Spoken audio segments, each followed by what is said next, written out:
এবারের ঈদে মুক্তিপ্রাপ্ত সিনেমাগুলোর মধ্যে আলোচনার শীর্ষে আছে সুপারস্টার শাকিব খানের বরবাদ। এমনকি বরবাদ এখনও বেশিরভাগ হল দখলে রেখেছে। সিনেমাটি সিঙ্গেল স্ক্রিন মাল্টিপ্লেক্সে চুটিয়ে ব্যবসা করছে। দর্শকরাও শাকিব খানের এই সিনেমা দেখতে প্রেক্ষাগৃহে হুমড়ি খেয়ে পড়েছে। বরবাদের আয়ও গড়তে যাচ্ছে ইতিহাস। কিছুদিন আগেই বরবাদ সিনেমার প্রযোজক জানিয়েছিলেন শাকিব খান অভিনীত বরবাদ আয়ে রেকর্ড গড়বে।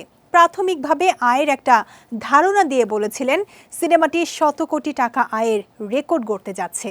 মুক্তির প্রথম সপ্তাহের পর প্রযোজক জানিয়েছিলেন তাদের সিনেমাটি টিকিট বিক্রি থেকে আয় করেছে ২৭ কোটি টাকার মতো।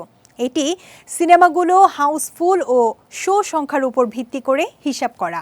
পরে আরও ২ সপ্তাহ চলে গেছে। এর মধ্যে সিনেমাটি মাল্টিপ্লেক্সগুলোতে বেশি সংখ্যক শো পাচ্ছে। নতুন সহ অনেক সিঙ্গেল হলে সিনেমাটি তৃতীয় সপ্তাহ চলছে। সব মিলিয়ে বরবাদের সর্বশেষ আয় কত গিয়ে দাঁড়িয়েছে? প্রশ্নের উত্তর পাওয়া গেল প্রযোজকের কাছে। বরবাদের আয় প্রসঙ্গে প্রযোজক শাহরিন আক্তার বলেন, আমরা একটা হিসাব করেছি, সেখানে এখন পর্যন্ত সব মিলিয়ে আমাদের গ্রস টিকিট সেল হয়েছে ৫০ থেকে ৫৫ কোটি টাকা। তথ্যটা বাংলা সিনেমার জন্য সুসংবাদের, কারণ এটা আমাদের আশ্বস্ত করেছে সিনেমা ভালো হলে দর্শক দেখবেন। মেহেদী হাসান হৃদয় পরিচালিত বরবাদ সিনেমায় শাকিব খানের নায়িকা ইধিকা পাল।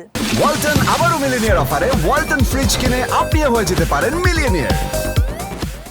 আরও আছেন মিশা সওদাগর, ফজলুর রহমান বাবু, শহীদুজ্জামান সেলিম সহ অনেকেই।